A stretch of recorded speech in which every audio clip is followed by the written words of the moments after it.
የእውነት መንገድ ተጀመረ አምላክ ፈቃድ በከበረ አዲስ ምዕራፍ አዲስ ደስታ ተገመደ ላይፈታ እንደ ፀሐይ የጸና ከላይ ያልበቀለ ከሾህ ከአረም ላይ የተዘራ ከእውነት ፍሬ የሚያባብል ውዴ ፍቅሬ የማይደበዝዝ የማይቋረጥ ከዛሬው በላይ ነገ የሚጣፍጥ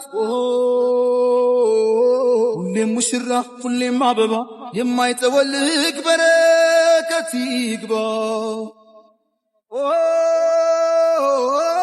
እንዳረከው ሱፍ እንደ ቤሎዋ እንዳጎረስካት እንደ ጉርሻዋ